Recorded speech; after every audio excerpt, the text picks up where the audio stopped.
আমি এই সিলকালি ক্যাম্পে আসছি 22 দিন হয়েছে। তার মধ্যে 2টা অপারেশন আমরা সাকসেসফুল হয়েছি এই জ্যাকের মাধ্যমে।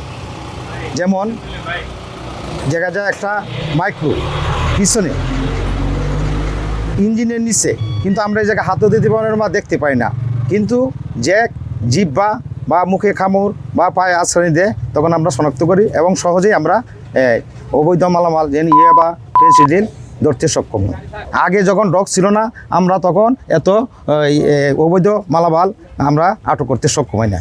ডগ থাকাতে আমরা সহজেই আটক করতে সক্ষম হচ্ছি। এটা হচ্ছে আমাদের বিজিবির ডগ। এর নাম্বার, রেজিমেন্ট নাম্বার হচ্ছে বিজিডি 1113। তার পদবি হচ্ছে সিপাহী। তার জাত হচ্ছে জার্মান শেফার্ড। আর তার লিঙ্গ প্রজাতি হচ্ছে সে পুরুষ এবং তার ট্রেড হচ্ছে নার্কোটিক্স। সে অনেক মাদক ট্রেনিং শনাক্ত করার ট্রেনিং করেছে, যেমন ইয়াবা, ফেন্সিডিল, তারপরে গাঁজা এবং বিভিন্ন ধরনের মদ। সে ওগুলো দেখেই খুব সহজে শনাক্ত করতে পারে। তো যখন কোনো অপারেশনাল কাজে আমরা এই ডগ নিয়ে যাই, অথবা বিভিন্ন আইসিপি বিভিন্ন চেকপোস্টে আমরা যখন বিভিন্ন গাড়ি তল্লাশি করি, হিউম্যান বডি তল্লাশি করি বা মানুষের লাকেজ ব্যাগ ইত্যাদি তল্লাশি করি, তখন এই ডগ যখনই মাদকগুলো থাকে তখন আমাদেরকে বিভিন্ন ধরনের ইন্ডিকেশন দিয়ে থাকে। যারা আমরা প্রশিক্ষিত ক্যানাইন সদস্য আছি, আমরা এই শনাক্তকরণ চিহ্নগুলো দেখলে বুঝতে পারি। যেমন তার পা দিয়ে একটু আঁচড় দেবে, মুখ দিয়ে একটু কামড়াবে, জিহ্বা দিয়ে একটু চাটাবে, তো বা লেজ নাড়াতে পারে। এই ধরনের যখন ইন্ডিকেশনগুলো আমাদেরকে দেয়, তখন আমরা খুব সহজেই সেটা শনাক্ত করে ওই মাদকটা আমরা উদ্ধার করতে পারি। তো আশা করি এই বিজিবি ক্যানাইন ইউনিটের মাধ্যমে আমাদের বিজিবির এবং দেশের অনেক সফলতা বয়ে আসবে।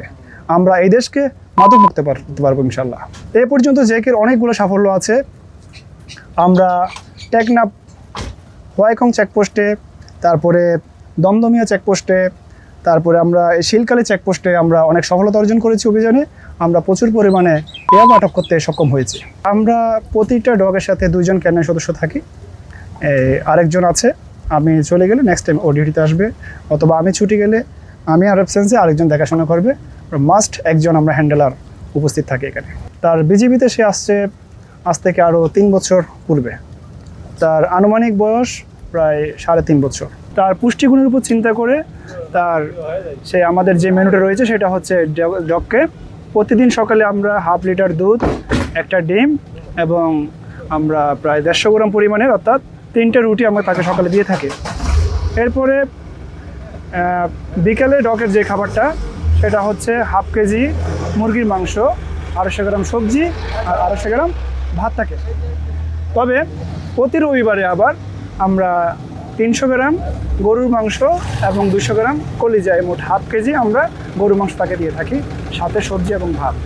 তো যখন তাকে প্রশিক্ষণ করাই, আমরা প্র্যাকটিস করাই, তখন যখন সে সফলতা হয় তাকে আমরা ট্রিটমেন্ট হিসাবে কিছু ডগ বিস্কুট আছে, ওই ডগ বিস্কুটগুলো আমরা তাদেরকে দিয়ে থাকি। বা যখন আমরা অপারেশনাল কাজেও সফলতা পাই, তখনও তাকে আমরা এই ট্রিটমেন্ট দিয়ে তাকে প্রশংসামূলক দিয়ে সে আরও উৎসাহিত হয়, সে আরও বেশি করে কাজ করে।